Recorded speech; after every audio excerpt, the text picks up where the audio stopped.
committee members to direct their questions to our witness, Mr. Greenberg, and not to the council. Also want to also advise counsel that he should only advise his client and not directly respond to the questions on behalf of the witness. So on that note, I yield time to the gentleman from Ohio, Mr. Kucinich. Mr. Chairman, thank you very much. Mr. Greenberg, welcome, and thank you for being present for this questioning. I want to take you back to the time that there was a discussion about the first bailout, and back to Mr. Secretary Paulson. Now, when Secretary Paulson was involved with the AIG bailout, it's my understanding that there was a meeting that took place at the New York Federal Reserve over the bailout loan, and that there was only one firm that had a representative at that meeting, and it was Goldman Sachs. Do you know anything about that at all?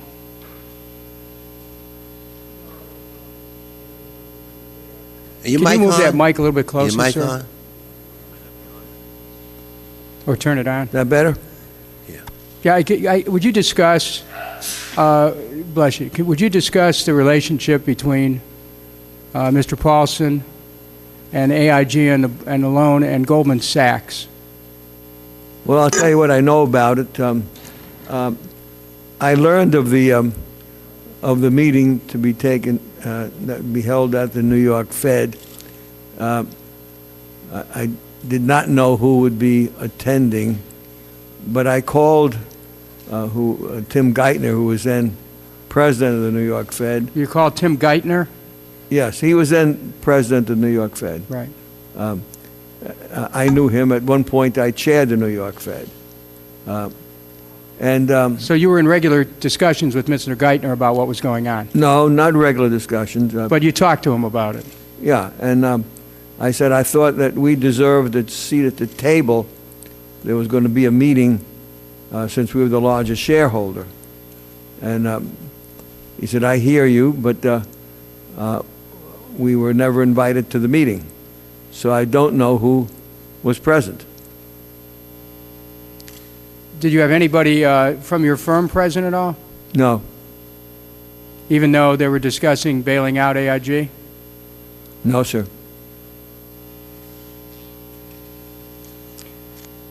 Tell this committee about your discussions with the New York Fed when you understood that you were having difficulties. Well, not when. Remember, I was out of the company when all of this had About the happened. Discussions that you knew AIG may or may not have been having. Do you know anything about those discussions? I knew that AIG was having troubles. You read about it in the press, and their 10K and their earnings report. So we knew. But you don't know having anything about any discussions with the New York Fed at the time? No, I didn't know about any discussions until the day that, in fact, the meeting was being held, and that's when I called. Okay. Tim Okay. Geithner. I want to move on to talking about the credit rating agencies. On August 2nd, 2008, Standard & Poor's Rating Service concluded, despite apparent losses by AIG and its subsidiaries of $5.4 billion, the company rating should not be changed. And I find it troubling that S&P essentially decided not to change AIG's ratings, despite clear signs the company had a liquidity problem. How much responsibility, Mr. Greenberg, do you think should be placed on ratings agencies for failing to provide consumers with a proper and well-researched rating? Look, I think the rating agencies should be regulated. I think that the rating agencies, at one point, as you know, called some of the real estate assets AAA, these new securities, then later on withdrew the ratings. In a way, it was, I thought, not as responsible as it should be. I do think they should be regulated. Well, did you, by the way, did you have a chance to read the Time magazine piece on AIG, how it became too big to fail? I have it in my reading. I haven't gotten to it yet. Okay. I want to go to the question about the counterparties, particularly Societe. About the which? The counterparties. Yeah. AIG FP counterparties, the Societe Generale. Many of AIG's counterparties were very sophisticated financial service firms in their own right. At some point, long before the implosion in late 2008, many of them began to understand that AIG was in a vulnerable position. For example, Societe Generale issued a June 2008 sell recommendation to holders of AIG shares. Now, logic dictates that if these firms understood the overall weakness of AIG, then they should have known that the company may ultimately not be able to pay out under the terms of the credit default swaps. Yet, Societe Generale did little to hedge their investments or further insure their capital in response to this information. To what degree was the counterparty's failure to act part of the problem, and how much blame rests on their shoulders?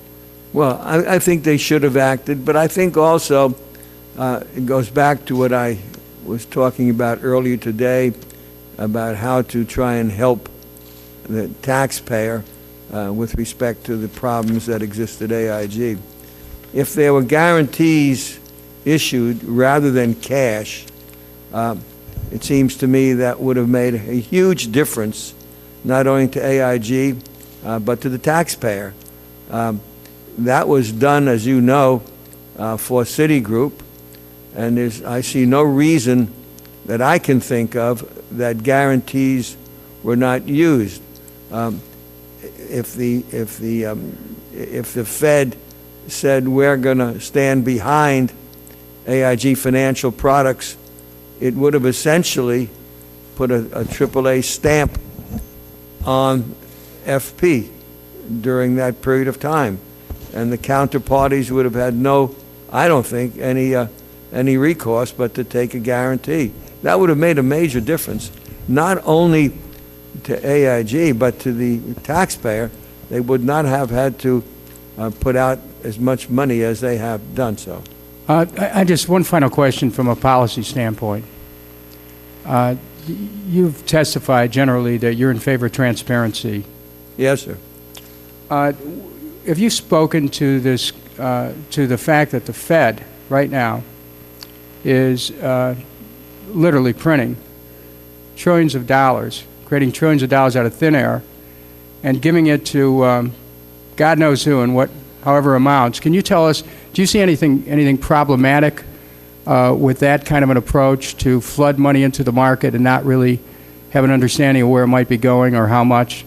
Well, sure, I have a concern about that. That obviously, at some point, there's a payday in the U.S. economy. If you flood the economy with trillions of dollars of more cash, sometime you have to pay for that, and so obviously I'd like to see a little more transparency on where it's going and for what purpose. Thank you, sir.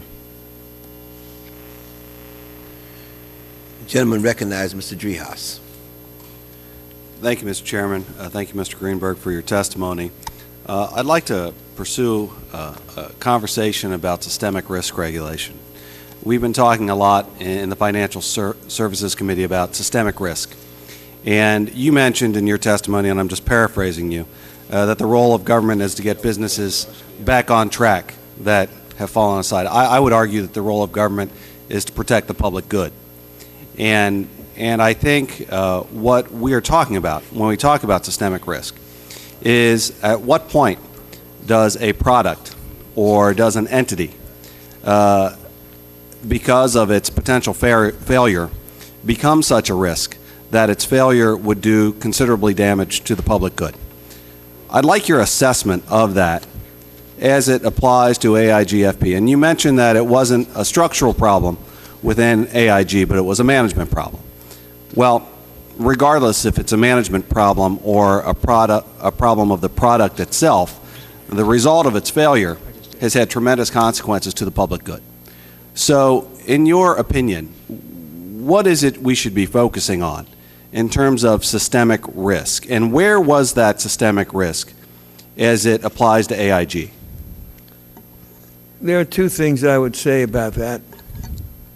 One, I think credit default swaps probably should be regulated. There have been indexes, an exchange should be created so that it is transparent. I think that a credit default swap is, in a sense, an insurance policy that's guaranteeing an underlying in a counterparty's investment, either in a bond or other security. And I think reserves ought to be established, therefore, by those who issue credit default swaps. I believe that was considered by the Congress some time ago and rejected. I believe it should, in fact, be in place. There's on a separate issue, there has long been a debate whether insurance per se should be federally regulated or state regulated. I've long personally advocated that to be an option, that there are companies who operate in all states and issue many different types of products that would be better served if they had a federal charter rather than a state charter. Although a state charter is necessary for many companies, I think the option would serve us better. But is the issue the regulation of the company itself or the products that company is selling? So that, you could have a good regulator, but if they are not regulating a line of business that is putting the public at risk and putting the company at risk, then that really doesn't matter. And so it's not so much the regulatory authority as it is the product itself. I'm curious, when you say credit default swap should be regulated, who do you think should be doing that regulation? Well, first of all, let me say that AIG itself had a federal regulator, had the Office of Thrift Supervision, was a federal regulator of AIG, in addition to the state regulatory bodies for each of the insurance subsidiaries. So there was regulation. Now, was the regulation adequate? Should it have been broadened? I think that must be reviewed to determine whether or not it's adequate. And obviously, in many ways, it's not. And so it should be. And so, I have no problem suggesting that there be more regulation. But we've got to be thoughtful how we do it so we don't regulate ourselves into a position of being so over-regulated that nothing happens. You want to have a proper balance. So in your opinion, what is that balance? Where, at what point is it necessary to regulate a product that an insurance company is selling? I think if the Office of Thrift Administration had said, "Hey, you're overreaching by writing as much credit default swaps as you are and have been doing," it should have been brought to the attention of management, and if management didn't do anything about it, then they should have had the authority to say stop. So do you think then that we should allow the flexibility to the industry to create the products that they deem necessary for business, or should we disallow certain products? When you talk about regulation, is it a matter of transparency and identifying the appropriate risk associated with those products, or is it the products in and of themselves? I think you've got to be careful that you don't stymie innovation. I think product innovation has been one of the great things that this country has been good at. But you have to have the other side, the balance of it, to make certain that from the regulatory point of view, that they have looked at and agree with what the risk factors are and whether or not there's sufficient reserves that are being established for a product that needs reserves. And that if it's going to outgrow the capital of the company, they ought to know that and be able to sense that and do something about it. Thank you, Mr. Chairman. Thank you very much. Mr. Greenberg, you know that in the Financial Services Committee, we're working on both insurance regulation and, of course, overall reform of regulatory activity in the United States. Now, It seems to me what you have described to us when you ran the company, you allowed a subsidiary that was unregulated in London to collateralize the credit rating agencies' positions of the main company here in the United States, and didn't really put much equity or capital into the London FP. Is that correct? I'm not quite didn't understand your question. They had a unit in London, but it was managed. We had oversight of it. We had risk. But it had no regulator either in the It had no UK what? or in the United States. It had no regulator. It was without regulation. No, that's not true. The Office of Thrift Administration. That was a bank that was owned in your line. It wasn't that organization. But my understanding, though, is that the Office of Thrift Regulation did go to London and oversee that unit. You mean because they had $1 billion thrift organization, they sent this regulator all around the world to regulate and look over and audit multi-hundreds of billions of dollars of assets? I believe that they did look at AIG FP in its entirety. Okay. I guess it would, if the regulator went over there, it would have made a great trip for a regulator to go over. But certainly there wasn't a full-time seat in AIG FP in London. We didn't have a representative there watching something that was carrying on $2.7 trillion. That's notional value. Yeah. That's what you can lose. Well, yeah, but that's notional value. That's nothing like the real value. It's notional.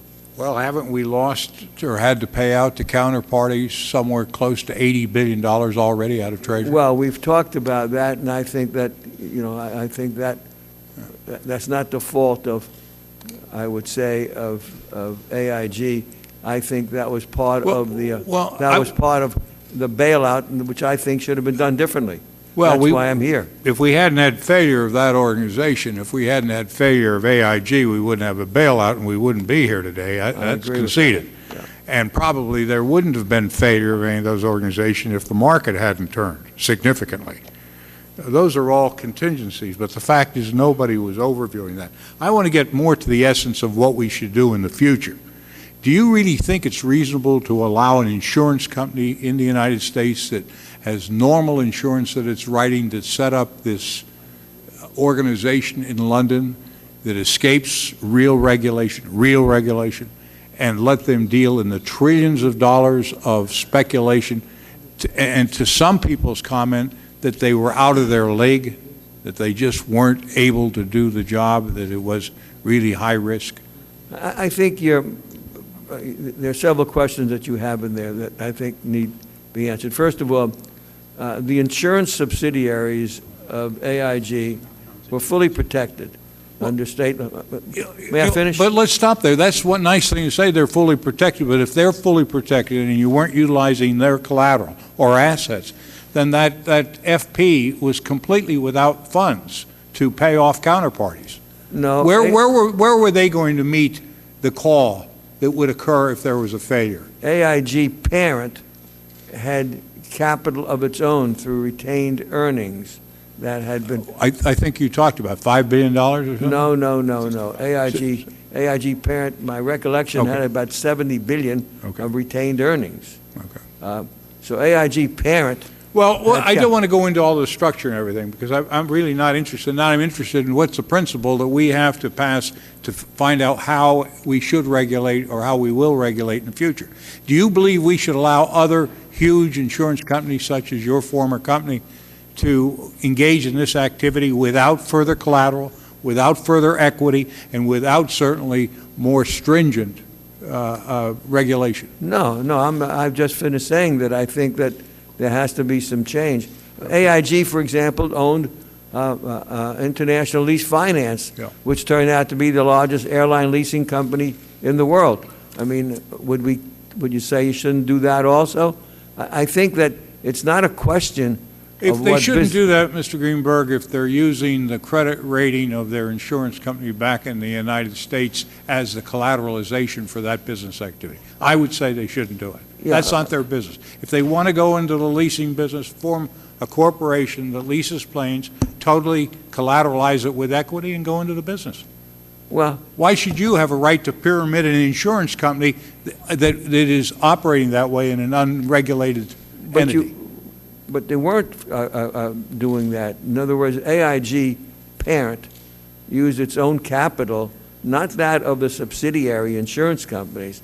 You can't touch those. The insurance company subsidiaries were fully protected. Maybe, I'm not suggesting to you that there shouldn't be more regulation or even more capital in relationship to certain types of businesses. I've already said that. I believe that. but the point I'm trying to make with you is that where do we end this potential of the use of insurance entities to collateralize other business operations, but particularly more risky business operations that obviously weren't too successful in a downturned economy? I mean, literally, you can say that they had capital, but that would have fast disappeared, and in fact did. And if Treasury hadn't come in with the taxpayers' funds, we would have had a bankrupt situation. And you can say, well, that happened after your watch. But here's the question I have. Aren't you a substantial stockholder even today of AIG? Yes, I am. Well, after you left control of the company in '05, and you knew that they had this unregulated entity in Europe, did you pay attention to how they were dealing in the swaps in Europe? You know, I wasn't getting any information. Well, from I assumed you weren't. Then, as the largest stockholder, hadn't you ever looked at the potential of a shareholder's a lawsuit to determine what was happening to protect your own interest? Yeah, there is a lawsuit pending.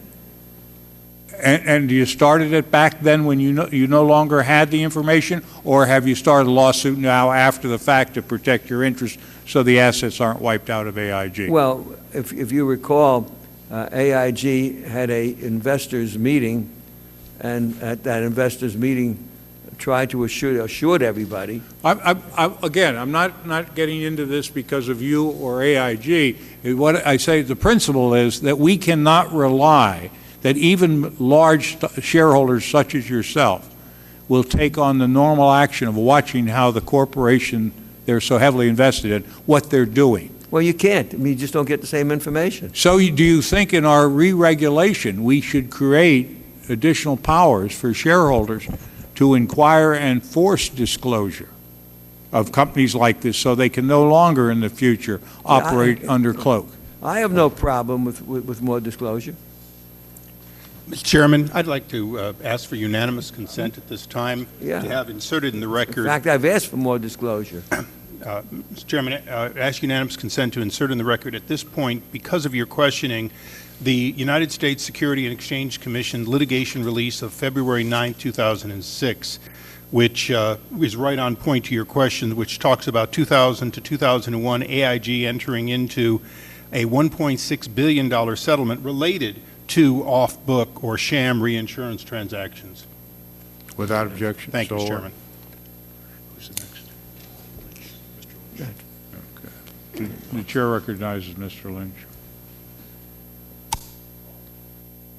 Thank you, Mr. Chairman. I thought I was going to have to wait in line. Mr. Greenberg, thank you for coming and testifying before the committee. Our job in some cases is, and in this case, is really a forensic investigation. We're looking back, it's part forensic and part accident reconstruction, and some would say part triage as we try to figure out who we can save and who has to be let go. In your testimony, you indicate that you felt that when you were there in the seat at AIG that you had good risk management practices in place. But in looking back at this, you certainly were in charge when AIG went from a basic insurance company toward this movement into complex derivatives and credit default swaps. You were there at that time when you made that decision. And again, in looking at this and trying to figure out what happened, it appears that number one, a lot of this activity was not leveraged. I'm sorry, it was not hedged. It was not hedged properly. And secondly, in some cases, in a lot of cases, there were not sufficient reserves to justify the true insurance value of some of these instruments. How do you reconcile those two statements? You say you had the proper risk management policies in place, but you're not hedging, and you're not providing proper reserves. I don't get that. Well, let's take it one at a time. The credit default swaps that we wrote in the beginning were the regulatory swaps for banks in Europe. And I know for a fact that they ran off with no loss whatever. That's the first part. Wait a minute. Are you talking about, what are you talking about here? You're saying you haven't, is this the statement you referred to earlier about the head of OTS said? No. Oh, okay. No. All right. No. Let me explain what the regulatory capital for banks were. Basel I said to the European banks, or to banks, but principally the European banks, you're going to be charged for capital needs even if the credit line is not taken down by your client. And so AIG Financial Products designed a product, a credit default swap, that was more efficient from a pricing point of view than what would have been the charge against the bank's capital had they followed Basel I that way. And that was the first credit default swaps that we wrote. And my understanding is that ran off with no losses at all. So there was nothing improper about that. I've already said... But that apparently, based on the situation today, on all the transactions that have been done, that is an exceptional case, though, in terms of what has happened since then. No, I don't know if it's an exceptional case, because I haven't been in the company, but for 4 years. Well, based on what we've had purchased by Maiden Lane, those credit default swaps are in the toilet, so to speak. And well, if we had to sell them today, we would have massive realized losses, not just paper losses. You know, I'm glad you raised Maiden Lane 3, because I think Maiden Lane 3 was a terrible deal from the point of view of the taxpayer and AIG. We agree. That was purchased at par, even though the marks on those CDOs was way down. I have limited time, but I anticipate your point. You're going to say we should have used guarantees instead of purchasing them outright. Is that your point? Well, that's one of the points, but why would you pay par? Right. No, I'm not. You're not taking yes for an answer. I agree with you. I agree with you. Okay. I just want to move to one other piece on this, and that is the regulatory piece that you were just talking about with the gentleman earlier. It looks from my standpoint that AIG, in a sense, manipulated the regulatory system here by chartering thrifts, multiple thrifts. You basically selected your regulator, the Office of Thrift Supervision, and so you basically selected your regulator by your own conduct, and as well you took advantage, I think, not illegally, but you took advantage of the FDIC guarantee on deposits in light of the bank holding company the thrift holding company that was created at AIG. Was that your strategy? No, Congressman, that wasn't the strategy. AIG was, first of all, you have to look at the total company. We had insurance being regulated by the states or by foreign governments, wherever we operated. We had a thrift in the United States that we were growing because we were in the financial services business, not just a thrift. As I mentioned earlier, We owned ILFC, an airline leasing company. So we had to pick some regulator, and it appeared that the regulator who would regulate the thrift would be the proper regulator for the rest of the financial services, which would include AIG Financial Products at the time. AIG Financial Products was not a huge company in the beginning. It was a very modest company. Right. I understand. Mr. Chairman, I appreciate your courtesy. My time has expired. I yield back. Thank you. Thank you very much, Mr. Lynch. Gentleman from Illinois, Mr. Foster. Thank you for appearing today. My questions are going to focus mainly on trying to get at the least intrusive set of rules that would have allowed you to build your business as a healthy insurance company and would have prevented perhaps you and certainly your successors to getting into the risk that they got into that left the taxpayer in some trouble here. And first off, are you familiar with Alan Greenspan's recent suggestion that capital requirements be turned up as businesses approach the size that they pose a systemic risk?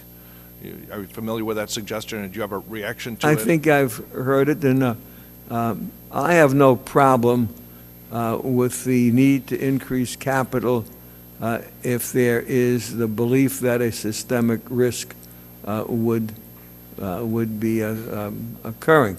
It depends on the interpretation of that, and to ensure that it's not going to go overboard in one direction. Okay. I was also a little bit interested in your description of the enterprise-wide risk management that you felt you had in place, because that's a very different story, frankly, than I got from Mr. Liddy when I talked to him about this.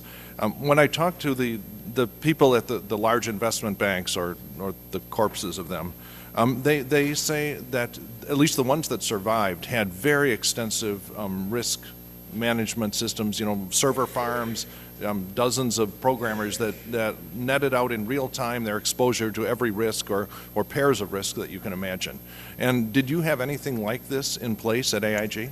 Let me explain what we had. I mentioned a little while ago that I was chairman at the New York Fed for a number of years, going back in time, and was very impressed with an individual who was responsible for market risk analysis of the banking structure. He retired, and I hired him and brought him into AIG. So we had a market risk sector, and we had a credit risk sector. We're putting them together. It was called enterprise risk. They were staffed fairly extensively, and they had operations worldwide. It reported to the chief financial officer, and it was a very active and, I believe, very, very efficient organization. Any time there would be an accumulation of risk in different areas of the company that exceeded prudence, it would bubble up, and there'd be discussions about it. That enterprise risk department met on I think, a bi-weekly basis. And at the senior staff meetings that I held weekly, there'd be reports on their activities. And if anything came up that was the least bit suspicious, we would do something about it. You got to remember. Did these ever flag? Did these ever flag the activities of AIG Financial Products as being a systemic risk to the company? Oh, yes. I mean, there were products that we said no to. Okay, and you'd mentioned that after the ratings downgrade, your successors still expanded the CDS book significantly, and what they didn't do was to hedge against these risks and shut down the increase in the books. And so, what I was wondering, if they had done that, which I agree would have been the responsible thing to do, what would that have done to the compensation of the executives at the top of AIG? If they had, the cost of those hedgings presumably would have reduced profits, the fact that you're no longer booking the new business, these things, would that have had a positive or negative impact? It would have reduced their earnings. And a significant effect? Well, I don't know about significant, but it would have reduced their earnings. Okay, so this was a clear example where the incentives for management were not aligned with the incentives that were in the best interest of the company. That's possible. Okay. But, but let me, Mr. Foster, let me go on with that. That happens very often in the insurance sector. You can have, in the insurance sector, you can be writing, for argument's sake, directors and officers liability insurance. And there comes a time when rates are inadequate or losses are greater, and you say we're just slowing down growth in that area, period. Right. Of But course it's certainly gonna- you can imagine general principles that says that your compensation, your bonuses, should be paid out only after the risks that you've entered into on your watch have cleared, which is Yeah. certainly something that didn't happen in this case. Yeah, In any case, my time's up. I yield back. Thank you. Thank you much. The gentleman's time has expired. Yeah. I yield time to 5 minutes to Congresswoman Maloney from the great state of New York. Congresswoman Maloney. I thank the chairman for yielding and for his leadership, and welcome Mr. Greenberg. AIG, formerly a great American company, has taught us some very expensive lessons. We now know how dangerous an unregulated market for financial derivatives, in the case of AIG, credit default swaps, can be. We now know that lax oversight of large financial institutions like AIG can threaten the very financial fabric of America. And we now know that our regulators need stronger tools to put large financial institutions into receivership when their failure threatens the economy of our country. Just last week, Secretary Geithner testified before Congress and put forward a plan that would allow the government to handle big firms that are failing. Chairman Bernanke testified that he believed a receivership would have been better for AIG than the present mess that we're in. And he testified in support of this legislation. And I'd like to ask you, do you believe if we had had that process in place, a receivership would have been better for AIG and the American taxpayer and the economy? Thank you for that question. Given the terms, the original terms that the government gave AIG for $85 billion of a loan, which funneled money almost immediately out the back door to counterparties, charged 14% interest, and took 79.9% of the company. Clearly, everybody would have been better off, in my judgment, if they had declared Chapter 11. And can you explain to us how would AIG be better now if they had been in a receivership or Chapter 11? Well, there probably would have been DIP financing. There would have been a restructuring of the company. I presume that AIG FP would have been walled off. All the counterparties would have been general creditors. They would not have gotten anything like the collateral that they did get. Remember that the CDOs that was underlying the credit default swaps were not in default. It was the collateral that was required, and the fact that they may have had lower marks on the CDOs, but they would have been general creditors.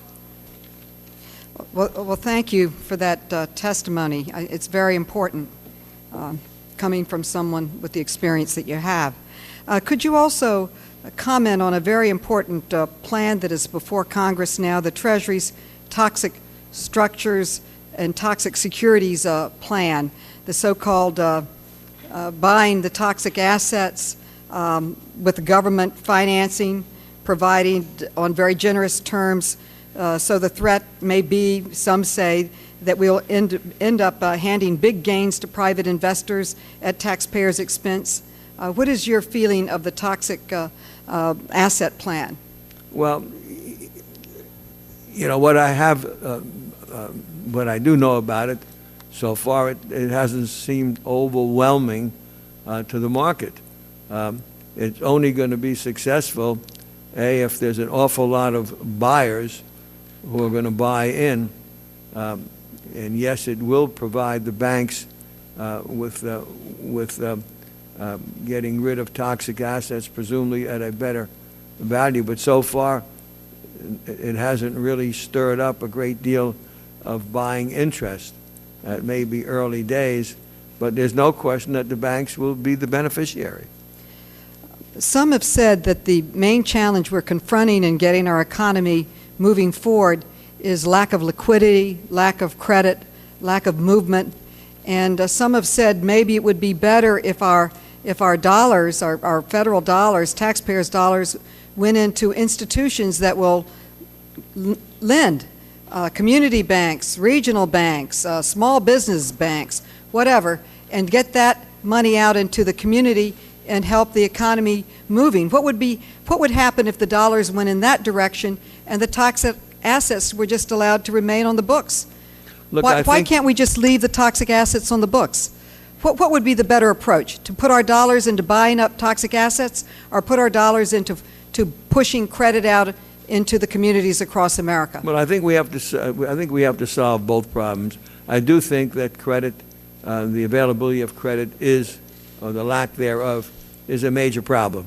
And I think getting funds to the small regional banks and community banks that would lend would be very, very desirable. But I do think we need the large banks as well. I don't think it's an either or. I think it's important to do both. And we cannot leave the toxic assets in the bank's books. Why can we not just leave them there? Well, it depends until they mature to the value that they say they're really worth. I think it depends on what you do with mark to market. If the bill that is now not a bill, but if FASB, who's considering mark to market as we sit here today, modifies mark to market accounting, it will have an impact on the value of the so-called toxic assets and not have to carry them at these low marks. The same is true, incidentally, for the life insurance industry. Mark to market has had, or what you call fair value accounting, has had a very, very dramatic effect on our financial system. The gentlewoman's time has expired. Thank you. I now yield 5 minutes to the gentleman from Virginia, Mr. Connolly. Thank you, Mr. Chairman. And Mr. Chairman, I'd ask, without objection, that my prepared statement be entered into the record. So ordered. Thank you, Mr. Chairman.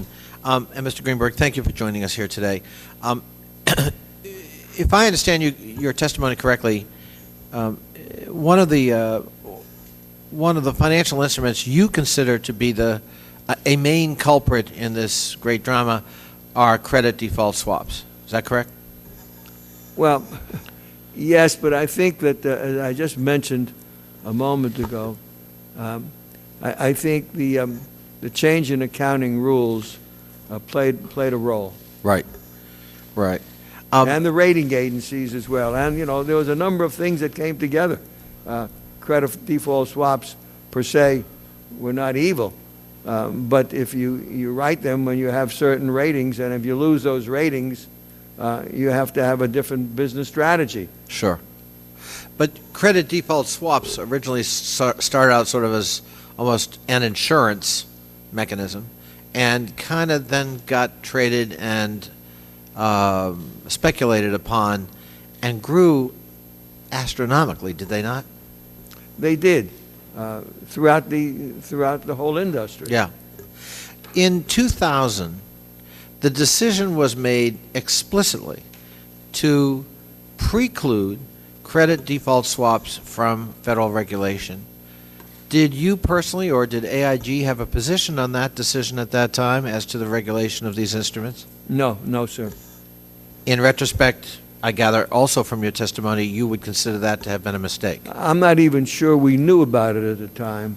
I think that if we had known about it, I can't tell you what we would have done, because in 2000, I think the amount of credit default swaps that we were involved with was fairly modest in relationship to AIG. But it is an insurance product, and if it had been debated, I think we probably would have come down, I think, on treating it like insurance. But if I gather from your answers to Ms. Maloney and others, you now think there should be some kind of regulatory regime to rein in these instruments. Absolutely. What's your guess of how the potential value one might put on the aggregate of these instruments? I've heard as high as $45 trillion. Yeah, but that's notional value. That's still a lot of notional value. It's a lot of notional value. Yeah. I can't answer that. I don't know. One of the concerns one might have, let's pick a number. Let's say it's half that, just for the sake of argument. It could still sink a big battleship. I mean, yeah, but seems to me you can't do one thing without the other. You're going to have reserves. You got to have an index. You got to have an exchange. They got to be traded, so it'll seek its own level. You'll find out after working with it for a year or two how much reserves are really adequate and necessary, and how much you're not. well, let me pick up on that point. What kind of reserves are we talking about? I mean, if you're company X, and for good or ill, however you got here, you're carrying several $1 trillion worth of CDS. What kind of reserve would we require of such a company, and what are the consequences of doing that, in a sense, in the middle of the game?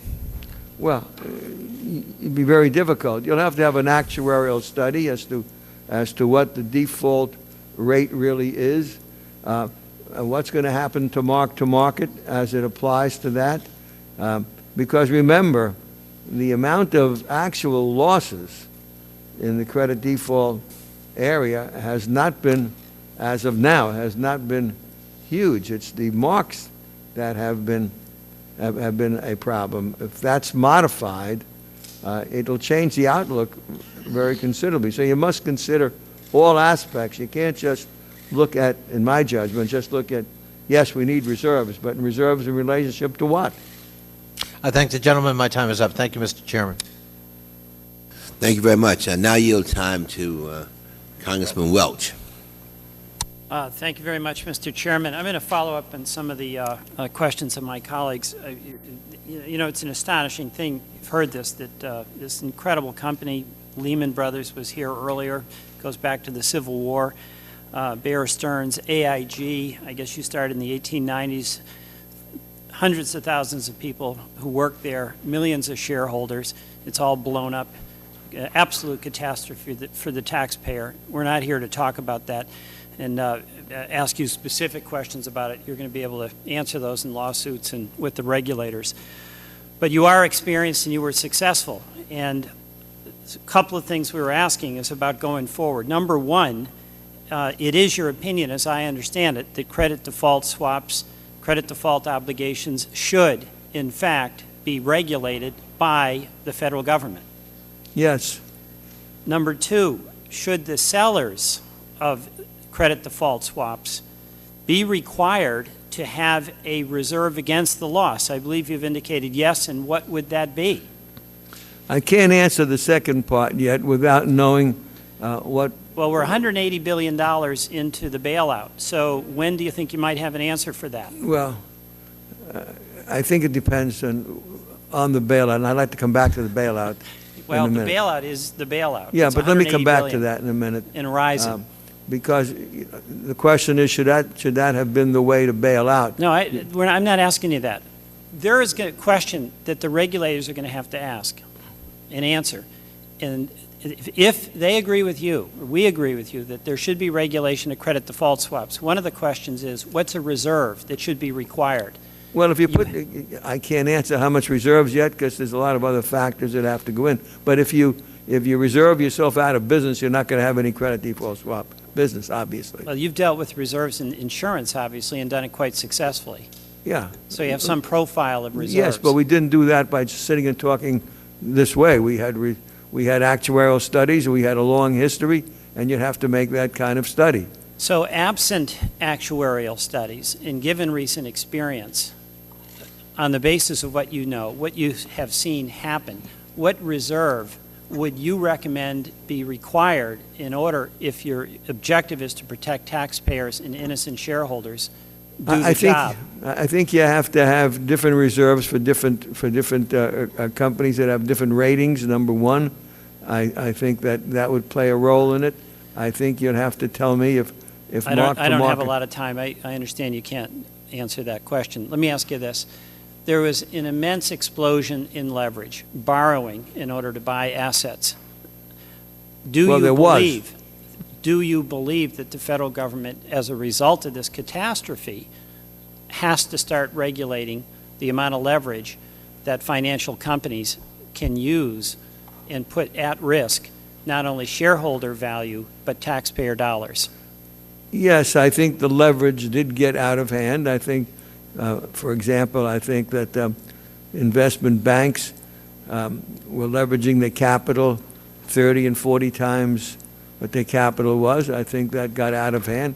But that was approved by the SEC, to my understanding. Well, there's a lot of blame to go around. And the question I asked, I think you've answered. We have to put a limit on leverage. Yes. All right. The next question.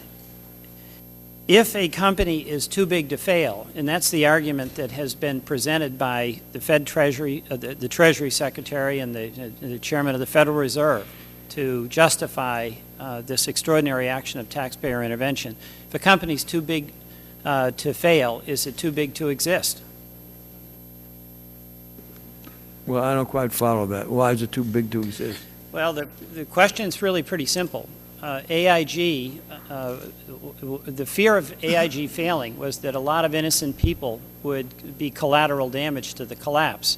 And the federal government did not want innocent people who knew nothing about CDOs or CDSs to go down with the ship. Yeah, but it depends on how you bail out. I mean, we went through this, and I think if they had used guarantees and didn't use cash, it would have been different. You could have renegotiated with the counterparties. There are many things that should have and could have been done and wasn't. So to make a statement that what was done was the only way, I just have to disagree with that. I don't get that part. It should not be the risk of the taxpayers to know all the details of how a company is being run. A company should be run according to rules that limit the risk to the taxpayers. And obviously that wasn't the case here. Well, I understand that, but when the company went to the government for assistance, I think the way the assistance was offered simply, in my judgment, complicated the problem. Do you think it is a proclamation of collapse and defeat if a private company with a proud tradition that has made billions of dollars, issued billions of dollars in dividends to its taxpayers, to its shareholders, has to come hat in hand to the United States taxpayer and ask for a bailout? I think it was terrible. Well, I would agree with that. Yeah, the gentleman's time has expired. Thank you, Mr. Chairman. Right. Thank you very much. I now yield to the gentlewoman from Washington, D.C., Ms. Eleanor Holmes Norton. Thank you, Mr. Chairman, for yielding, and I certainly thank you for holding this very important hearing as we try to get our arms around, our brains around what happened at AIG.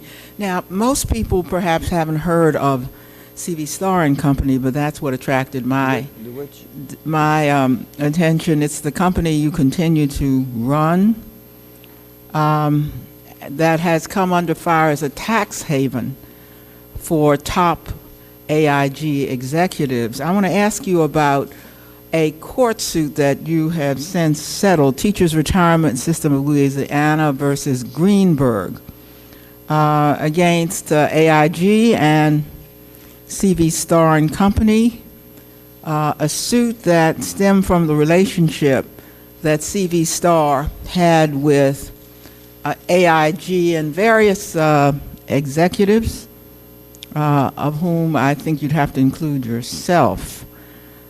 It alleged that half of the $2 billion that AIG paid C.V. Starr between the years 2000 and 2005 represented sham commissions for work that in some cases, it was said or alleged, was done by AIG employees. So this suit essentially questioned why executives were allowed to serve simultaneously as officers of C.V. Starr, which of course is a closely held insurance company. CV Star also gave the defendants who were named bonuses on fees from AIG. The suit was settled in September 8th, just short of trial as I understand it, when 4 of the defendants, including you, settled for about $115 million. I'd like you to comment on the role CV Star had in providing AIG executives these commissions. Yeah, I'll be glad to do that. You have to go back to the beginning of the history of AIG. As I said earlier, CV Star and Company predated AIG by probably 2 decades. And when we were assembling AIG, there were several insurance general agencies, a marine agency, an energy agency, an aviation agency that were too small to, at that point, put into a company that was going public. So we retained them in CV Star and Company, but continued to underwrite on behalf of AIG business that they otherwise would not have gotten. The board of directors of AIG knew all about this, and there was an investigation or an examination to determine each year whether the commissions were fair that were being paid by AIG. Who did that examination? The outside auditors. Who was that? Price Waterhouse. And as far as I'm concerned, there was nothing improper about it. It went on for I don't know how many years, for as long as AIG from the very beginning was in business. You didn't defend the lawsuit. You did believe the settlement was the correct thing to do? May I finish first? Certainly. If AIG didn't get that business from these agencies, they would have had to go out and get it someplace else. And our judgment was that they would have done worse, not better. It was settled because the ongoing litigation would be more costly than it was to settle. That's unfortunate, but that happens the way it is right now in our country. You can have litigation that'll cost millions and millions of dollars. But then the settlement is going to be paid by CV Star. Why is it that you should not be personally liable in putting up some of the money for the settlement, given the role you played here and the fact that the settlement was done in the first place? Well, I don't think we did anything improper, but we settled. Well, the company, somebody had to pay it, and that's going to come out of the company you own. We're going to contribute between $20 and $30 million, as we understand, to the settlement. Yeah. But you're not personally contributing anything to this settlement. Most of it came from directors and officers liability insurance. Yeah. So the insurers are, which is to say, people who paid into the insurance company. The gentlewoman's time has expired. What we would suggest is outside D&O insurance paid for it mostly because it would have been in their interest to settle, because go on and on and on, the cost would be greater and greater. Yeah. What I would like to suggest is that we do another round. But before we do that, I would like to recognize the Montclair Kimley Academy, who are in the room, and it's indicated to me at lunch that they're going to make certain that whatever's wrong, they're going to fix it. Thank you so much. Can't wait. Delighted to have them here. Mr. Chairman, I might suggest that we yield to them. They probably could fix it quicker than we have, too. They've got more at stake. Carolyn. Yeah, second round. I'm sorry, I have to yield to the ranking member. No, go ahead. Yeah, okay. But why don't you take the chair? Okay.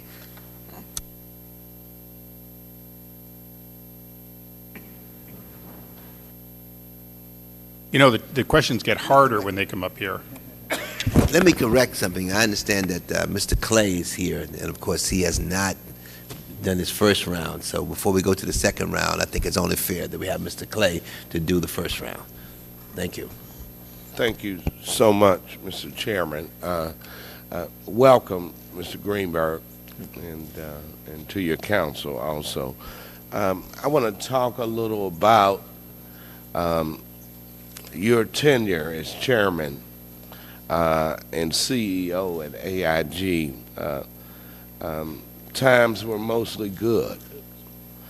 And you indicate in your written testimony that AIG was a great place to work and that employees adhered to a performance-based compensation system. I see no problem with that. Employees should be treated well and rewarded for their successes. I am a bit concerned, however, that the culture of compensation at AIG was allowed to run amok. During your tenure, the company threw lavish conferences, retreats, and parties at a level that my constituents have never seen. That's fine when the company was doing well, but as you know, the American taxpayer now owns an estimated 80% of the company, and the landscape should be far different. That is why I was appalled to learn that after the federal bailout, AIG and its subsidiaries were still holding these events. The folks were getting their pedicures, their manicures, and their facials, all on the taxpayer's dime. Were you equally disturbed to learn this? I was. And that culture began on your watch. There is a difference between rewarding people for excellent performance and fostering a culture of extravagance that people come to expect even after their company has failed miserably. Now, why do you think it never changed? Was it just out of habit, or? No, I don't know if it was habit. I think that you have to break that down. In the life insurance industry, you have agency meetings. These are meetings where you have agents who've been successful in developing a certain amount of life insurance for the company. They have prizes, they have awards, and generally they gather at some resort as both a reward, but also as a kind of a rah-rah to have them produce more going forward. That's historic in the life insurance business and has been. But obviously, when a company is essentially owned by the government and using taxpayer money, there has to be more restraints put on. People understand that. That's not a difficult thing to communicate, and if that needed to be done, it should have been done. Okay. You indicate in your written testimony that AIG is not too big to be managed. It is too big to be managed poorly. You go on to recommend that a new board and management team be installed. Further, during a March 3rd interview with CNBC, you expressed that Mr. Liddy is simply not qualified to run a global company like AIG. And in a March 20th AP interview, you said, I think he should be replaced. You can call it what you want, just so that we are absolutely clear. Are you calling on him to resign? Look, what I've said, and I think the record speaks for itself, AIG is a global company, operates in 130 countries. There is no company like it in the world. You have to understand the culture of different countries. You have to understand how business is done in these countries. It's not an on-the-job training program. You've got to communicate to people who understand how things are being done in different countries, and if the leader doesn't understand, it causes not only confusion, but sometimes chaos. Liddy's a nice person. I have nothing against Liddy as an individual. He ran a domestic insurance company, and he's a good man. I have no problem with that. But doesn't have the background for the job that needs to be done. But he also came in with the mission of liquidating AIG. Now, how do you think that goes? That gets interpreted around the world where AIG does business when the new leader comes to the company with the instructions to liquidate the company. He's not the most popular guy in town, and in any event, it's very difficult to manage something, to go forward growing it, if you're there to liquidate it. Thank you. Thank you. Thank you. Thank you. I appreciate it. And thank you, Mr. Greenberg. Again, do you know Robert Mundell, the Nobel Prize-winning economist? Do you happen to know him? No, I don't think so. He had written what caused the crisis and the way out, and he listed 5 causes of the crisis and named you, saying Maurice Greenberg, AIG founder, for conducting vast business in credit default swaps and mass multiples of derivatives. What would you say to Mr. Mundell? I think he's wrong. Let me go somewhere else here. Have you hired any former AIG employees?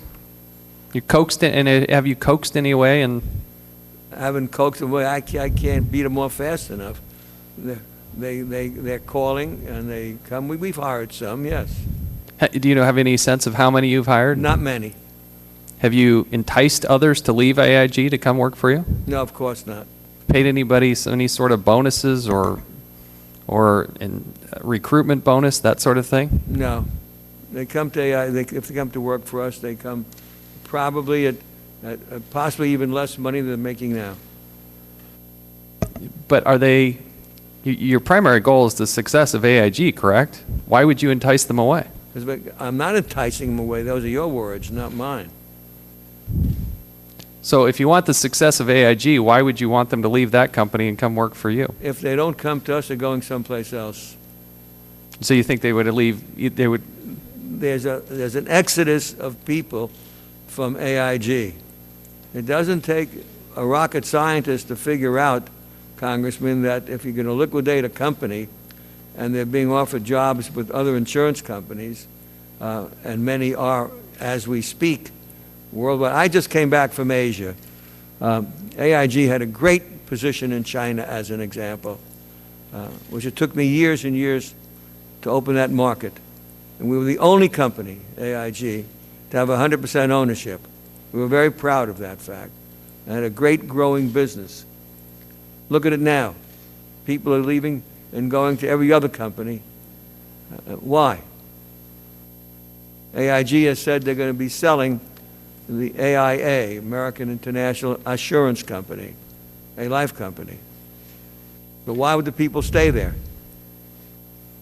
Let me move to another area. My time is short. As we understand it, in 2003, the SEC and the Department of Justice were investigating AIG for basically helping 2 companies, PNC Financial and Brightpoint, pardon me.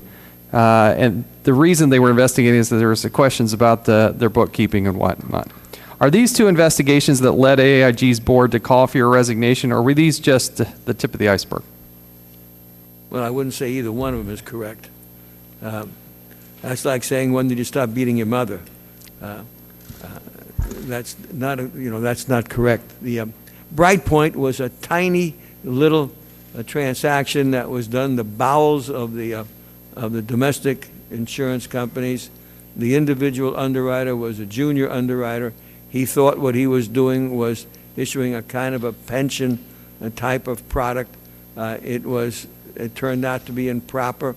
I think AIG paid a $10 million fine for that. We had engaged Sullivan & Cromwell to do all the investigative work on it. And in fact, they had failed, my recollection is, with Sullivan & Cromwell, to turn up all of the advertising material that had been developed. But it was not it was a minor transaction. My understanding is it cost AIG in excess. My understanding is it cost AIG in excess of $120 million. No, that was in PNC. That was not Brightpoint. Not Brightpoint. That's incorrect. Now, PNC, there was a separate board for AIG Financial Products. People such as Martin Feldstein was and is on that board. There was a transaction with PNC.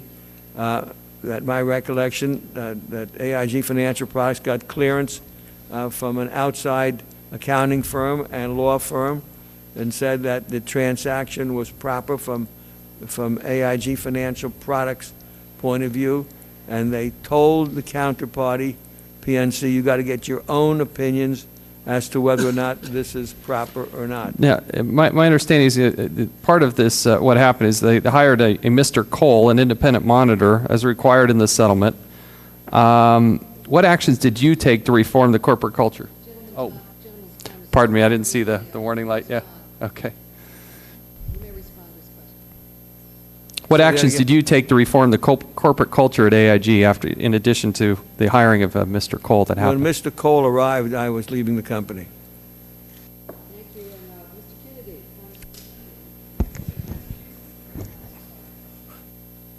Thank you, Madam Chair.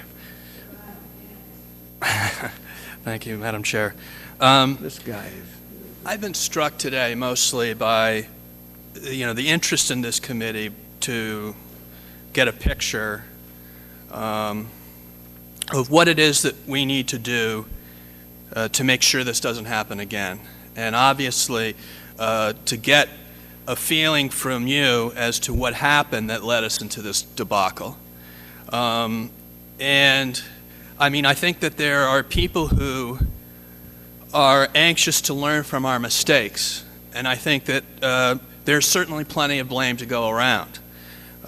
One thing that I think is maybe one of the many causes of this is, and that I will hold myself accountable for, is the voting for the Glass-Steagall reform. And I, for one, am going to introduce legislation to repeal that repeal, because I don't believe we ought to be having, as it's been played itself out, AIG insurance companies doing banking business, and in banking businesses doing insuring business, and having apples over here and oranges over here, and everybody's getting these financial products all mixed and matched. You've got derivatives and debt swaps, and what are these things happening? You've got people taking loans out and then taking insurance out on the loans because of another part of the company. I mean, it just seems we're rife with conflicts of interest. So what I'd like to hear from you is, what was your perspective when that bill was going on through the Congress years ago? And did you support it? And why did you support it? And would you still support it today? And would you support its repeal? First, I was fairly neutral. We had no intention. Now, can I just stop there? I mean, we can't get to this feeling of everybody's neutral here. We got to get answers. Well, I'm about to answer, if you permit me. We were neutral because we had never had any intention of buying a major bank. It was never our intention, as part of our strategy, to buy a major bank.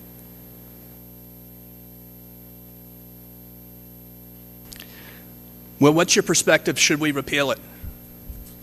Well, given the experience that has, that's occurred, but if you look at what has happened, take Citigroup, for example, that I think was the moving party on that, and they wanted to buy Travelers.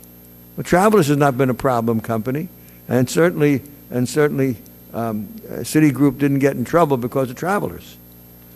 But do you not see the inherent issues regulatorily that the federal government, when it's trying to micromanage, we're trying to put together bills now in Congress to come in and do regulatory reform.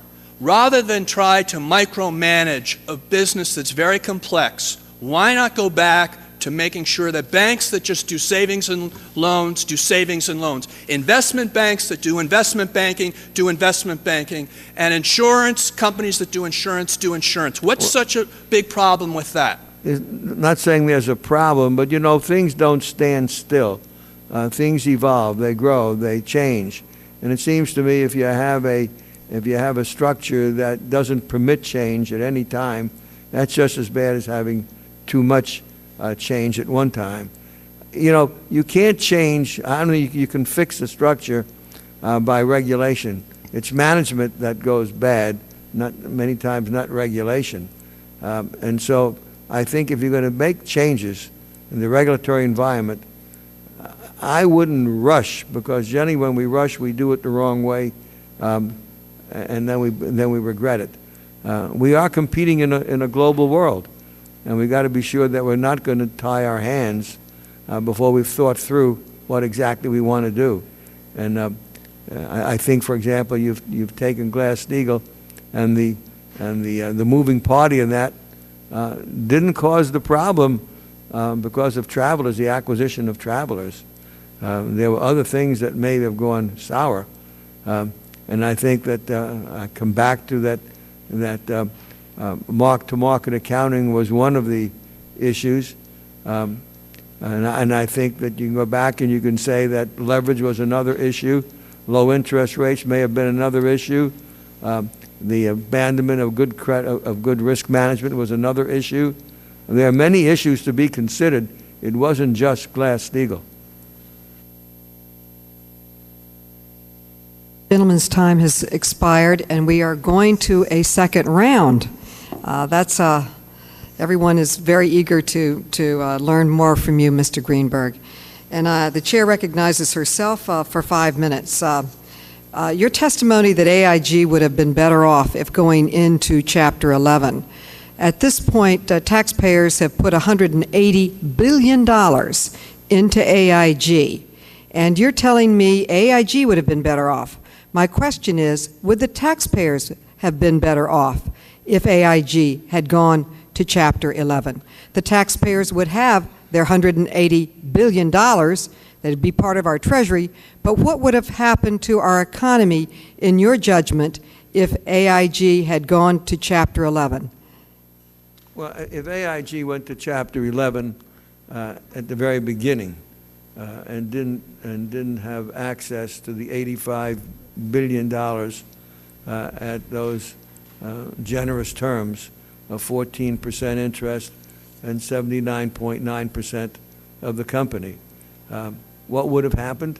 There would have been a bankruptcy, but a bankruptcy court would have taken hold of it. The counterparties would have been general creditors. It would not have affected the insurance subsidiaries. They're insulated from that bankruptcy. State laws protect them, and they were adequately capitalized. So it wouldn't have affected the insurance subsidiaries.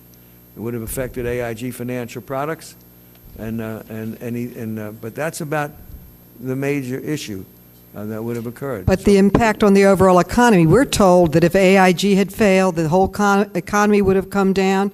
There was a report that AIG prepared for Treasury that made it sound like the world was going to come to the end if AIG had gone into Chapter 11.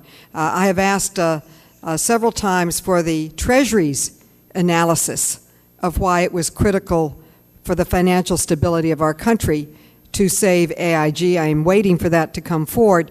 But my main point is, what would have happened to the overall economy? And you are basically saying nothing would have happened to the American economy.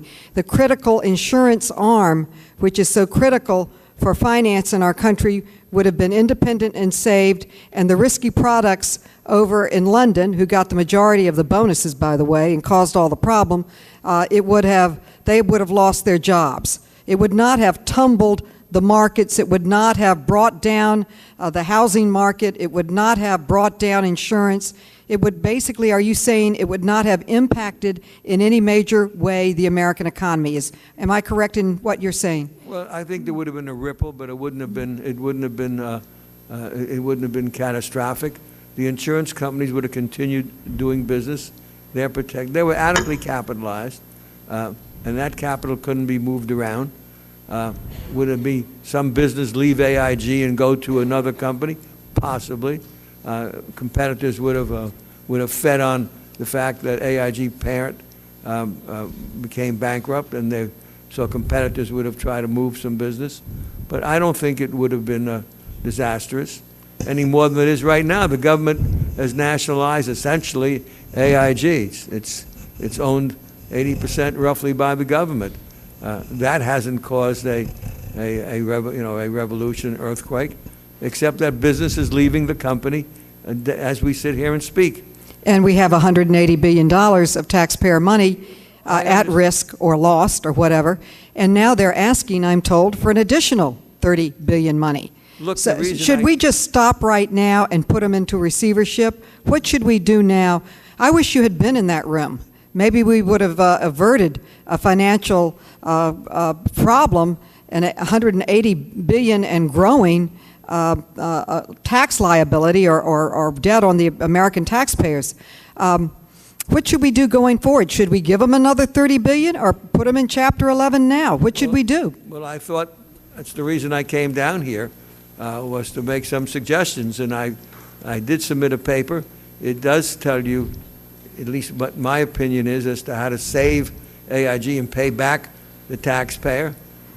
It does require using more guarantees than cash. It does require that you have to go to some of the counterparties and get some back. It does require changing from 79.9% to something less and raising private equity by doing that, private capital. There are many things in the plan. And that's the reason I came down to discuss, was there's an alternative to doing what's currently being done. I don't agree with the plan that the government has proposed. I think the plan is causing the taxpayer enormous pain. And what we're trying to do is, at least trying hard, to find a better way and a better solution. Former Fed Chair Volcker has testified that he believes going forward we should have functional regulation. Insurance should just be insurance. Commercial banking should be just commercial banking. We should not be mixing risky financial products with basic services, that firewalls do not work. What is your opinion of that statement? Well, you know, I have great respect for Paul Volcker. He's a terrific person, and a lot of what he says makes a lot of sense. But I have learned from experience, when something goes wrong and we jump to a conclusions as to what we want to do to fix it, we generally overdo it the wrong way. So we want to give them some thought and examine all of the aspects of what kind of regulation we want. We need a different regulatory system. Let's agree on that, but let's also agree, let's think it through. Okay, but to be clear, he also calls for a long deliberative process, but for certain key things being key. My time has expired. It's been fascinating to learn from you. And the chair recognizes the ranking member, Mr. Issa, from the great state of California. Thank you, Madam Chair. Mr. Greenberg, this has been helpful today, and I appreciate your time. Let me just try to wind up a lot of the questions we've been asking here. First of all, you've never been privy to any conversations at Treasury or at the Federal Reserve. Is that true? As to AIG bailout? No, that's correct. They haven't called you for advice or even acknowledged that they're listening to you. Is that correct? I've had several talks with Tom Baxter at the New York Fed, and had 2 talks with Tom Geithner, one when he was Secretary of the Treasury and one when he was with the New York Fed. Tim Geithner. Tim Geithner. Yeah, okay. Well, I'm glad to hear that they have included you some. The decision of whether or not to take federal money or to file bankruptcy, that's a decision that the chief executive officer and the board made. Is that correct? Nobody can stop you from filing bankruptcy. No, I would assume that was their decision. So would you say that that there was a lack of a fiduciary responsibility on the part of the board, in that rather than protecting many of the operations, they entered into these huge taking of money at a 14% rate, mostly preferred stock and other instruments? I don't know what they knew at the time, Congressman. I just don't know what they knew at the time. But from a distance, it seemed to me that I don't know whether they would have done it today, given what they know now and the amount of funds that they've had to take. Well, Mr. Greenberg, I voted against the TARP, and I felt that, as you did, or as you say here today, that guarantees where appropriate should be used, bankruptcy where appropriate should be used, and I'm finding myself agreeing with you that AIG should have been put into bankruptcy, guarantees where appropriate should have been put in, but that's too late now. I've got a couple more questions, though, that I think because of your 35 years of building a company and your knowledge of these what is existing in the way of regulation, what might be necessary. Let me just ask you a question. I've got a bill, H.R. 74. It calls for a commission similar to the 9/11 commission after, obviously, 9/11, that calls for a bipartisanly appointed blue ribbon panel to look into the causes of and any additional regulations for. Do you think that's a better solution than Congress having bill after bill, sometimes just taking back people's bonuses? Absolutely. Thank you. I guess the last question, and Mr. Chairman, I'd ask unanimous consent my closing statement be put into the record at this time. Without objection. Thank you. The last question is, we've gone this far. We've gone $700 billion into this process. Would we be better off evaluating the worth of various banks and using assurances, not with AIG, but with the entire financial community, using government assurances to, if you will, guarantee as what we see the value of the going concern, rather than giving out money and thus displacing other private sector money? Well, you've done that with Citigroup. You've guaranteed $300 billion of assets, and that's a pretty good. Well, we've done it with some of it. Of course, part of it was they ran out of the $700 billion. So when they ran out of money, they began doing the right thing. Some might say. Maybe it would have been better to run off quickly so you can get some more guarantees out. I think guarantees are a good way to go. And lastly, I just want to follow up on what Mrs. Maloney said, because I think it's critical. Had AIG filed bankruptcy, a substantial, and correct me if I'm wrong, a substantial portion of the money that was delivered to AIG, which then went to foreign banks, would have not gone if they'd simply said, file bankruptcy and there's a default, and to the extent that somebody wants to make you whole, great, but otherwise you lose. We would have preserved $40 billion or so of U.S. Treasury money. They would have become a general creditor. And so, at the end of the day, if AIG, how it was wound up, would have made whatever 20 cents on the dollar, an agreement to 30 cents on the dollar, there'd be some negotiation and some settlement. Mr. Chairman, if I could just sort of close this question, because I think it's critical to what you've given us here today. Had the federal government allowed AIG to go bankrupt, tens or hundreds of billions of dollars would have been preserved of federal treasury money by simply allowing foreign banks to accept the risk which they made when they allowed a private entity to insure on their behalf with a public statement that they were able to evaluate. That's correct. Thank you, Mr. Chairman. And again, thank you for giving me the extra time. Right. Thank you very much. Yeah, that was a good question. I yield to Mr. Cummings of Maryland. Again, Mr. Chairman, I want to thank you for this hearing. It's been quite informative. Mr. Greenberg, thank you for your testimony. And I just, I'm sitting here and I'm listening to you.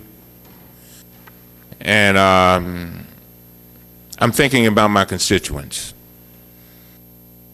I got constituents as old as you are. And I'm not saying you're old, but you're And thank you very much. And you know what? They retired, but they got to go back to work. Working in McDonald's, flipping hamburgers. You know why? Because when they look at their investment portfolios, they've disappeared. And can I tell you something? They ain't coming back. That money is not coming back. And then I read here in ProPublica a piece by Sharona Coutts. It's April 1st. You're not familiar with this, I'm sure. But you know what it says here? It says AIG launched a preemptive, and I want to be fair to you, strike Wednesday, putting out a 4-page dossier attacking Greenberg's credibility. Quote, given that Hank Greenberg led AIG into the credit default swap business, has repeatedly refused to testify under oath about a transaction he initiated when he was still AIG CEO, and is being investigated by the SEC and the Justice Department, we don't understand how he can be viewed as having any credibility on any issue, end of quote. Now, the reason why I raise that is not to attack you, but to understand there's some forces going on here that apparently AIG, I get the impression that the folks at AIG now and you don't have ain't too much love going on there. I'd say that's a good statement. That's an accurate statement. But the problem still remains, no matter what's happening between you and them, my constituents are still suffering. And so I want to just ask you this. I want to pick up where I left off and ask again about the $80 billion in toxic credit default swaps that ultimately, whether directly or through collateral calls, led to AIG's demise. The public wants to know, those people that I talked about that's going back to work, in an article that appeared in the Washington Post on December 30th, you are credited with saying that $7 billion of those swaps were issued during your tenure. But AIG spokesman Mark Herr refutes that claim, saying it was $40 billion. When I asked you this question earlier, you said you didn't know. Is that your testimony today, that you don't know how many of those swaps were issued during your tenure? And can you please tell us what the deal is? Very simple. AIG has not made available the information. I don't carry that knowledge around in my head, Congressman. They have not made the information available. They haven't reported it. It's not in any of the 10K filings. Well, if you get it, will you submit it to us? We've asked for the information. Well, and if you get it, will you submit it to us? I'd be glad to. I also want to get some clarification on the part of your written testimony where you talk about whether swaps issued while you were CEO were hedged. Specifically, you state that the financial products was subject to numerous risk controls by AIG senior management and conducted its business largely on a hedged basis. Yet AIG spokesman Mark Herr says these swaps were written without hedges. What's the deal? As I said earlier, you may not have been in the room, the original swaps were for the European banks. They were not hedged, and there were no losses that ever were reported on that amount of business. AIG was a AAA rated company, and as such, hedging at that point for what we were writing was not necessary. We hedged other parts of the business where we thought it was necessary. The risk management department, which was very extensive in AIG, would make recommendations. But it was a well-run organization. I got that. It changed. When I left, it changed. One of your recommendations is that we get money back from the counterparties. Is that right? Say that again? You said that we should be getting money back from the counterparties. Is that what you said? What I'm saying to you is you have to look at the whole program of what changed. Do you think there should have been some discount with regard to those counterparty debts? Absolutely. Not only discount, I think in some cases I'd use guarantees. Very well. Thank you, Mr. Chairman. Thank you very much. And let me do my second round. I have not had mine. So, Mr. Greenberg, as you're aware, Joseph Cassano took over as chief of AIG FP in 2001. And, of course, you were there. Essentially, he was known amongst some of your friends as your favorite because of his drive, according to a recent report that Mr. Cassano basically told senior management, you know insurance, I know investment, so you do what you do, and I'll do what I do. Leave me alone. Of course, I understand he was stronger language in that. Is that true? No. Was Mr. Cassano essentially given a free hand within the company to set up AIG FP across the pond in London? Not a free hand. Doing business in London was very convenient because you're halfway on the phone conversation between the United States and Asia, and it was that's why a lot of firms set up offices in London. It's the best place to do a financial services business if you're doing business in Asia and the United States. Was it true that no one could control Mr. Cassano? No, that's not true at all. Well, when I don't know. When did he go astray? Look, I can't answer what happened after I left. I had no problem controlling Cassano. When did this happen? I mean, I understand you've been out now, what, 4 years? 4 years. But it's hard for me to believe that some of this didn't happen before you left. Well, I'm sorry if you can't believe it, but I'm telling you, we had no problem controlling Cassano. Right.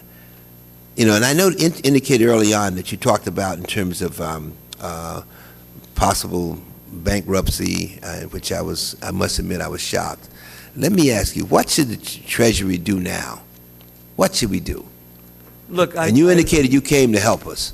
I submitted a plan. It's in my paper. I'd be glad to repeat it if you'd like. I think that you have to use more guarantees. You got to reduce the 79.9% so you can raise private capital. I think that, I would hope that your plan would have time frames on it. For instance, what should Treasury do in the next 30 days, 60 days, 90 days, 6 months? That's the kind of help we need. Well, somebody's got to take hold of it and do it. That's not my job. That's somebody else's job. I've given you an outline of what I think will work. I'm not here to execute it for you. Right. No, and the point is that we need to have, if you want to help us, I think time frames is also a part of that help that we need. Well, Mr. Chairman, I'd love to see it done. I'd be glad to work with anybody that's authorized to do this. I've offered to help several times. I've offered when I spoke to Tom Baxter at the New York Fed to help. I've offered 2 CEOs of AIG to help, William Stott and Liddy. I've offered twice now to help. I'm not going to force myself on them. Well, let me ask this question. Was there any other unit besides AIG's FP that led to the downfall? Say that again? Is there any other? I think the question is any other unit contribute to the AIG failure besides AIG FP? I think the security lending program caused a problem. It was manageable if that was all there was, but they got too exuberant in what they were doing. Right. Mr. Grimmer, you understand what we're trying to do here. We're trying to get as much information as possible to be able to look and to see and to make certain that this kind of situation doesn't exist, doesn't come about again. That's the reason we want to talk to you. That's the reason why we want you to be forthcoming to us, to try and assist us. We're not sure what happened here. Was it the regulators that went to sleep? Were they Rip Van Winkle? I don't know. I mean, what happened here? Something happened. You have to acknowledge that. Mr. Chairman, I don't think it was the regulators that fell asleep. Whether they did or not, I don't know. But I do know that management fell asleep after I left the company. There's no question about it that management took their eye off the ball, and risk management was not getting the right instructions, and that's what led to the downfall. Right. Thank you. I see my time has expired. Right. Congressman Foster, recognized for 5 minutes. Yeah. Thank you. I have a couple of questions on your securities lending business, which I take it was responsible for a significant fraction of the difficulties. And first off, who owned the securities that were being loaned? Which business? Probably the life companies. The life companies, okay. And so now, And now, who was actually performing the loaning and making the decisions about? I think that was done by Winnuga, the head of investments. Okay, so this was done individually for each one of the life business I think units? he was the overall head of investments, and who was carrying out that day-to-day on his instructions, I can't tell you, I'm not there. Okay, I'm trying to understand if these were sort of tunneling through the ring fence that was supposedly around. Normally what happens in security lending, an insurance company, a life company has huge amount of assets that's been invested. They have these securities. Sure. A lot of banks and investment banks want to borrow them, say for 30 days, and they give you cash. Certainly. And you normally invest the cash in short-term receivables that will earn you 3 to 5 or 6 basis points. Somebody got exuberant, and we're investing in for 30 basis points, as I understand it, and a lot of it had toxic subprime assets involved.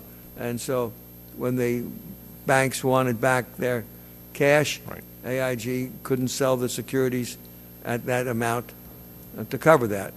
And the Fed set up. Could you explain why this wasn't picked up by the individual insurance regulators? I don't know. I wasn't there. So this you would view as a failure of the individual insurance regulator, the fact that this was allowed to occur? I would say that's probably right, unless the amount involved was not considered by the regulator to be of such amount as to impair the solvency of the company. Okay, are there regulations that you think are new forms of or better enforcement of existing regulations that could prevent this sort of thing in the future? I think before you get to that, though, in all fairness, a life company invests to cover its liability, and it gets an asset to match that. So if you got a guarantee of, say, 3% and you're invested 4.5%, you really don't care during the 10 or 15 years whether that security sells at a discount, as long as it's paying its interest or dividend. Sure. Cash flow approach to it. Changing mark to market destroyed all of that. And the life insurance industry today in our country is suffering as a result of that. That affected somewhat the security lending program. Okay. Now, I'd like to touch on the issue of the complexity as well as the size of organizations. From the point of view of the regulator, would you consider that a regulator for the AIG holding company would have to be an expert on each of the business units? They'd have to be an expert on airplane leasing, credit default swaps, securities lending, property and casualty, life insurance, and so on and so forth? I mean, is there a regulator you know that is actually expert in those areas? Probably working for me. Right, but it's a serious thing because we're faced all the time with the problems that regulators are outgunned salary-wise, manpower-wise, and intellectually. Yeah, well, that's true. Right, well, this is a fundamental problem because, the obvious answer to that is to simply say, what would have been the evolution of AIG if you'd been allowed to play in only one sandbox? That you essentially said, okay, you can be an insurance company, you can be a big, successful insurance company, but when you get successful, return your dividends to your shareholders, and they will invest in some diversified enterprise. That would have limited them, but the market would have eventually distributed assets to all of the, all the relevant industries, and without putting one regulator in a position where they have to be experts on all this stuff. Well, that's one way. I'm not sure that's the best way. But what would you suggest to not have to depend on a regulator? You have very good state regulation on the insurance side, which was the biggest part of AIG's business. Mm-hmm. The airline leasing company is not regulated per se. Besides which, AIG did not guarantee the debt of its airline leasing company, so that did not cause a problem from that point of view. The question of AIG FP was regulated by the. So you believe that the holding company needs no regulator because all the individual pieces were? No, I think you can have a regulator. It could be the FDIC, or it could be. I don't care which one it is. And would that regulator need to be an expert on each of these? No, he would call on the regulators that had the other areas, which is done in, I think, many other countries. The gentleman's time has expired. Thank you. I now yield 5 minutes to the gentlewoman from California, Diane Watson.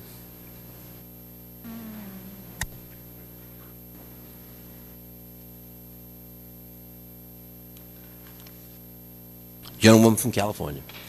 Thank you so much, Mr. Chairman, and I want to thank Mr. Greenberg and the council for being so patient with our questioning. So, directed to Mr. Greenberg, at least 5 of the Credit Risk Committee members who were in part responsible for failing to properly assess the dangers of heavily investing in credit default swaps remain in place at AIG. This means that at least 50% of the individuals at the top, the same people that performed shoddy risk assessments, are still at the helm. And those same 5 were there when you were CEO. So during your tenure, did any members of the Credit Risk Committee ever perform a risk assessment of AIG FP? And specifically, were there limits on the amount and type of risk that the AIG FP were allowed to undertake, and how did it change after you left AIG? Can you comment, please? There were limits. First of all, the credit committee, or the enterprise committee, because it had both market risk and credit risk, met on a regular basis with very senior people responsible for the various areas that the credit committee and the market risk and credit risk committee covered. They'd meet regularly to make sure that each one of them knew what the total exposure was, for example, say to real estate. That number, they would stress test. They would determine whether or not we were getting overloaded in a particular area. If any of the operating divisions were resisting changing, it would go to the chief financial officer, who'd bring the head of the risk management committee and the department that they were concerned with into my office, and we would resolve it right then. There was control, and there was a recognition and a culture in the company that risk management was important. It has to start from the top. If the organization does not believe that the CEO is concerned with risk management, nobody else will. And that was you? That was me. Well, is the continued employment of the same 5 Credit Risk Committee members who failed to see the writing on the wall concerning credit default swaps a good management decision? Well, the same people are there. It stuns me that they are. It stuns me that they're still there. Okay. Now, Robert Lewis, who was the chief risk officer, has been with AIG since 2004, 1 year before you left as CEO. And AIG's auditor, PricewaterhouseCoopers, expressed concern about Mr. Lewis's unit in January of 2008. And the Office of Thrift Supervision also informed AIG of the mismanagement of risk by Mr. Lewis's unit. And do you believe that Mr. Lewis has the necessary skill sets and expertise to continue to handle this at AIG? He had those skill sets when I was there. It's hard for me to understand what happened. It's hard to understand, so I would like to, I think before he's condemned, somebody ought to find out whether or not he was told not to enforce the rules that he believed needed to be enforced. We're holding this hearing to try to get to the bottom of this. The failure of AIG has had a ripple effect, as you know, almost universally around the globe. And we're trying to gather information. We appreciate you coming and the time you're taking to try to explain. But if you were there now as the current CEO, what steps would you take to improve the Credit Risk Committee and its performance? Give us some help so we can advise. Well, there are several things. If I found out that that Lewis either did not enforce the rules or was told not to enforce the rules. I'd find out why, and whoever was responsible for that would have an exit interview very quickly. There's no question that if he took that on himself, he'd be gone very quickly. But in order to save AIG, you got to do more than deal with the risk management area.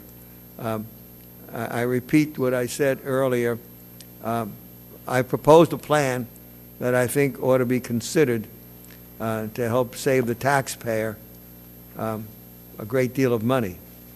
It will not, AIG will not be, in my judgment, the current plan will not pay the taxpayer back.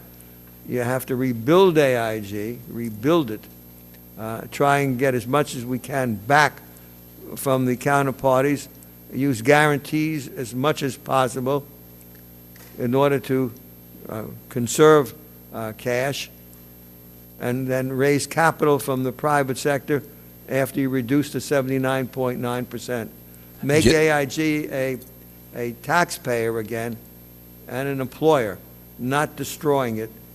How is that going to pay anybody back and create jobs?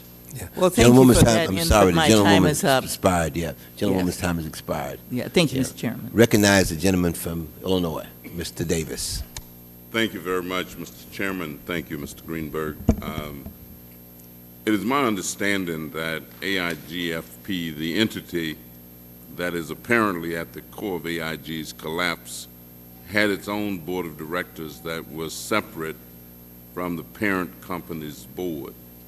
My question is, does the fact that AIGFP has a separate board prevent or hamper the parent company from exercising proper oversight?